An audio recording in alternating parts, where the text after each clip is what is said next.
Cheers and welcome my friends, I'm Drak and we are playing Europa Universalis IV together with the newest DLC, the Cossacks, as Novgorod. Trying to handle our revolt risk. I have given Perm very far-reaching autonomy. And they are still not content. They still have some unrests. Can I don't have any progress here. Religious seal, really? Till 87. After converting to a new faith, the people are extremely resistant to convert back to what they once believed in. So this province must have been force converted somehow. Sunni -2, non-accepted culture -2, development -1.1. So we would need a missionary strength of 5 to even match the negative modifier of this thing. I think we get a missionary strength idea, but it's only +1. That's not good. I hadn't planned on taking religious ideas, but if you look into the east, it's all Sunni, and I want all of this land, but I don't want it to stay Sunni. That just does not fit. Doesn't fit at all. Yeah, I guess I have to take religious ideas at some point. I mean, it has some good things. Only at the 4th idea will we get stronger missionaries. That's not good. We don't need the Inquisition thing at all. Culture conversion cost is cool though. It allows us to have a very stable empire. Doesn't really fit the Republic though. Maybe we should take the humanist ideas. It's a lot juicier than the other one. And it gives the heathens a lot of tolerance.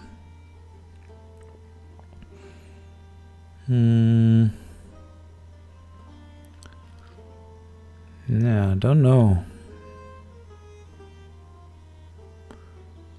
It's a difficult decision. We would need to pick one of these because we would have a large chunk of Muslims over there.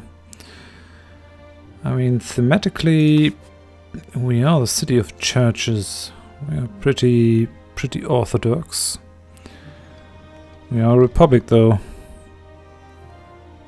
I guess we just have to wait and see what happens. Can't take another admin idea anyway, so it doesn't really matter. At the moment at least. I want to go defensive. But first we're going to go colonizing into the east. I want to colonize as soon as possible to reap the benefits of that. Because we have a lot of juicy, tasty land in the east that we can take. Sale of titles, my lord. One of your advisors has suggested selling of titles of nobility to anyone who can afford to pay. It would bring in lots of money if we do, but it would devalue the idea of nobility and perhaps upset the existing aristocratic families. Should we do this? Gold is the sign of nobility, or nobility cannot be bought. I'm thinking this would be better for us from a pure min-maxing standpoint, but we're a republic and we are being governed by merchants. On the other hand, yeah, no, gold is the sign of the nobility. That's the sign of nobility. That is what our republic believes in. We could advance Diplotech to get a shipyard. Not sure if that really is a good idea. I want to westernize at some point. It won't be fun. We need 2,400 power, which even at our at this point in time incredible rate is a lot. State-appointed lay members. If we were to promote and strengthen the powers of lay members of the church administration and bring in more state appointments, we would bring the church under central control. The other side of the coin is that we will damage the church's moral standing with the people. We're going to let the Holy Church be. We want the powerful church. Very strong church. I would like to avoid taking religious ideas, but I don't think I can. It's just not feasible.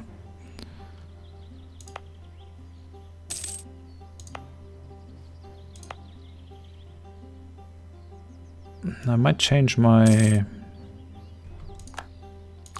capital to Moscow though. How much would that cost? 200. That's a lot. Novgorod isn't in a really good position because it's woods. I don't like that. Don't like having woods. Costs us plus 15% development costs.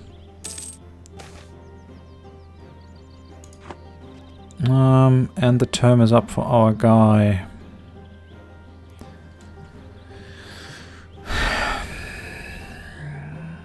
We're getting dangerously low.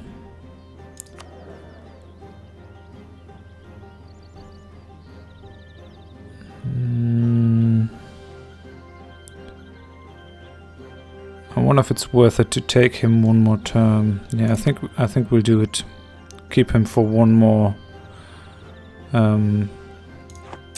election cycle, and then we have to flush him out.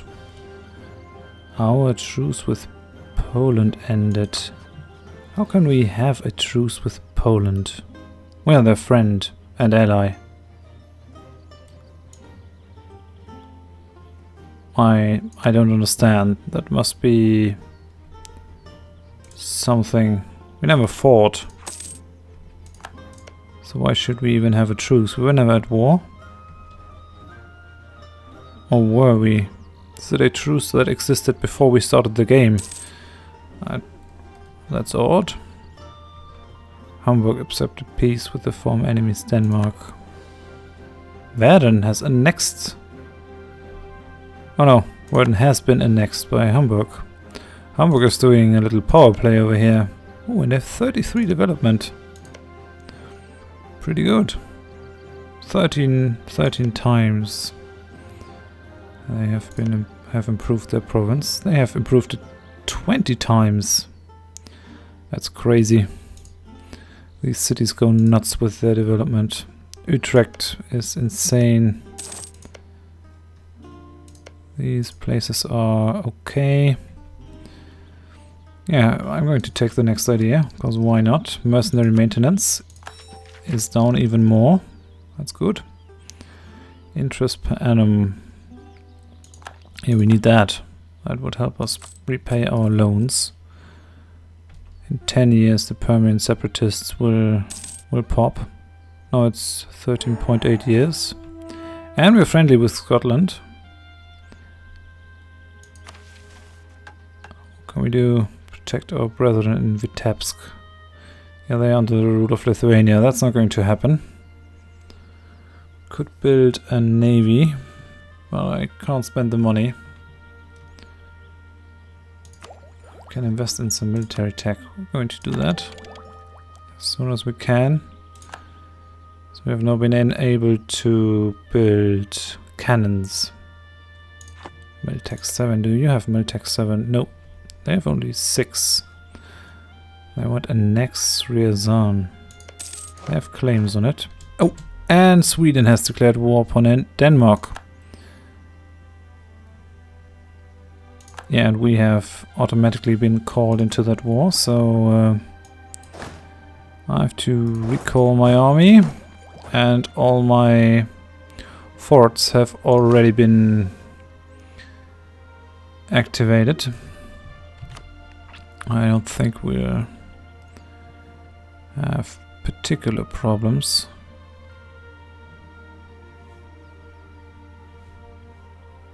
How's your military tech? 7 also. Oh, we're keeping up at least. Even though we have to pay a lot more. Stop it. No. That's not good. I can't even march through my own territory. without being attritioned. These are the Russian winters. Get out of my province. Have to keep them apart. And he died. Typical. Typical. Here we need a bureaucratic candidate. And the guilds are now dominant, which we don't want. What we really need is the traders to get more money. What is our thing over here? We're making 3 from production. What we really want is trade. We have a lot of diplo power that we don't really need. So get the traders in control.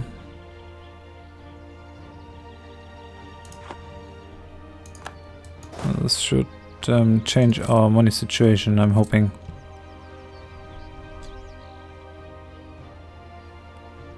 Let's have a look. Yeah, a bit.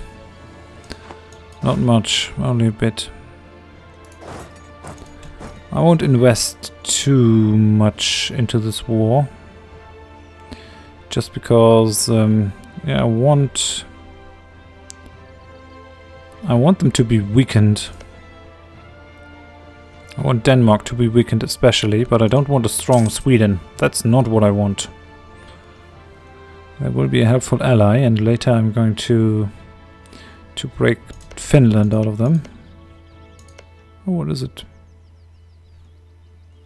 Those aren't Finnish cores? Finland is not a Finnish core? That's really odd. Let's have a look. Odd. Very odd. I guess I have to just give it to my vessel. The Livonian Order is doing some fighting. That's fine, I guess. Also, and we're getting problems with our rebel faction over there. How are you composed? 4 and 4. So we're going to give you 2 and 2 more. Can't really have them stage a rebellion.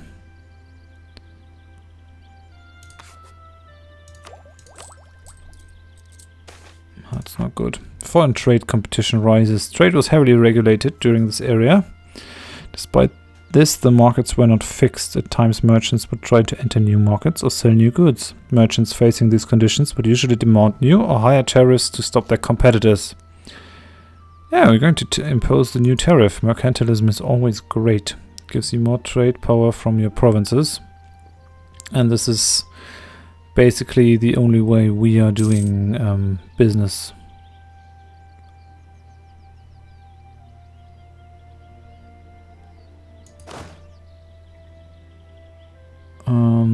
Yeah, I'm hoping these are enough to stop them.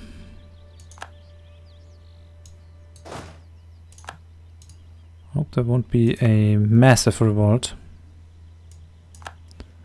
over there in Perm. I will contribute very much, but I should still make an effort, because now there's a score that's being kept.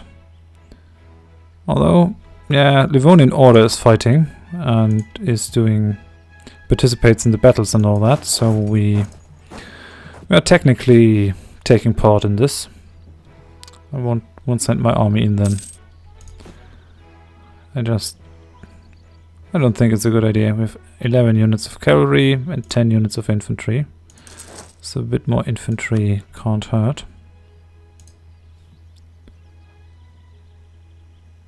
What are they doing? Is Uzbek fighting with Kazan? Yes, they are. I have forgotten to fabricate more claims. Let's fabricate a claim on Bashkortostan. Like that.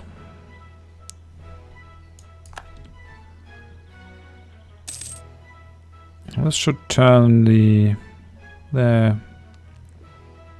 Permian separatists' ideas. How much does it do for the unrest? Only 2. If I could send more troops over there, it might change their mind entirely.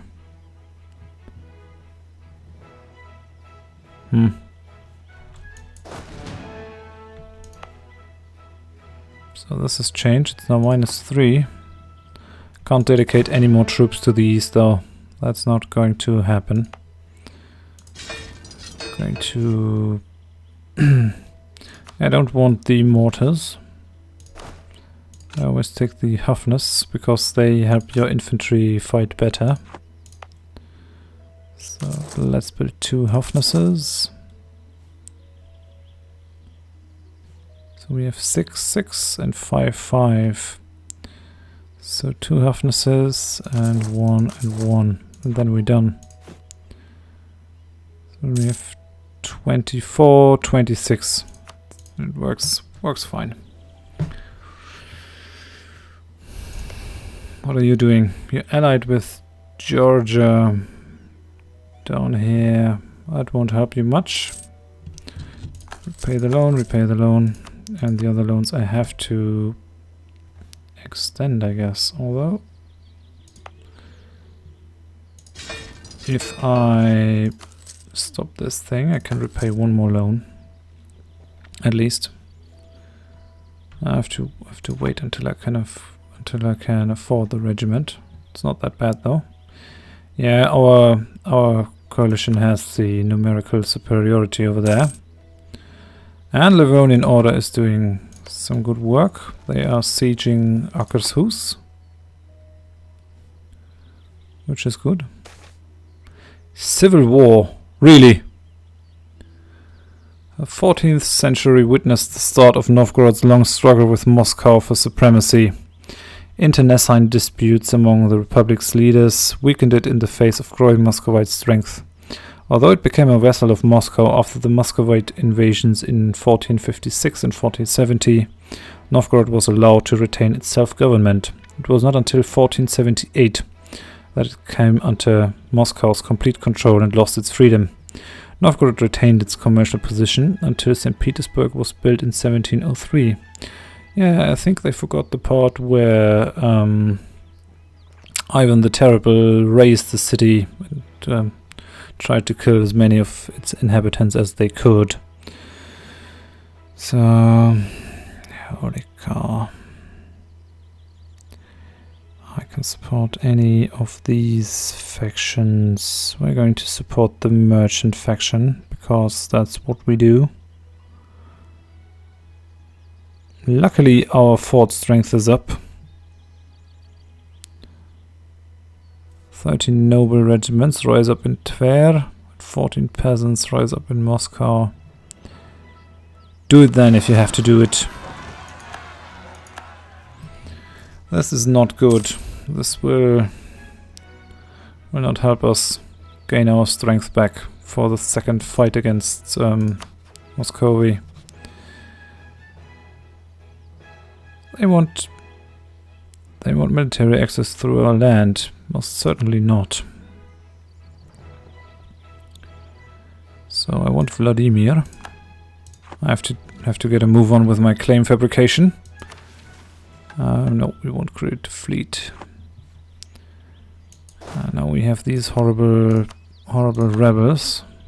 Yeah, you're not totally bad.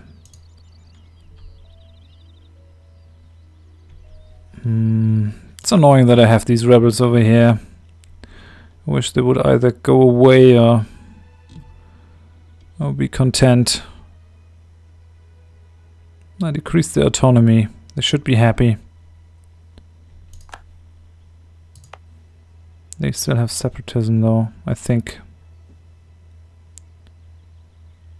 Over here? Yeah, separatism, 1507. Annoying. And Tver has come under the occupation of these rebels. It will be difficult to attack them. I can't really take my troops here from the east, because it will take forever to get back there.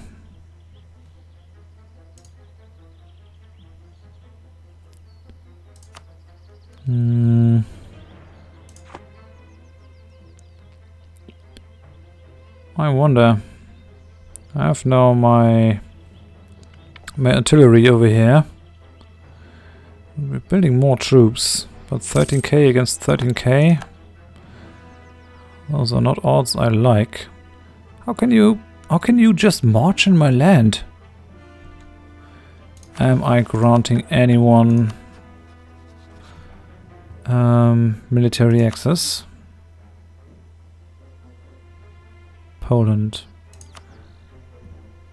You're not at war with anyone. How can you just do that? I'm annoyed by this. I mean, they're taking care of my rebels, but still, feck off. Why can't they just move through? I don't understand that. It's just weird. They don't have any military access from me. And I'm not granting military access to anyone except Poland. And they are not at war with Poland or anything. They are only allied to Georgia. So they really shouldn't be able to just casually walk into my land. They are exiled now, interestingly enough. How's that even possible? I would never allow a Muscovite army to go through my land. Stay out. I mean, stay over there in your little pocket. They will miss their army on the eastern part of their land. We're going to free Twer. But I see we're coming up on 22 minutes. I have to end the episode here. The quelling of this rebellion has to wait until the next episode. Thank you very much for watching. If you enjoyed the episode, please give me a like. If you didn't, tell me why in the comments. And if you want to see more of this series, please consider subscribing. Hope you join me next time. Thanks and bye bye.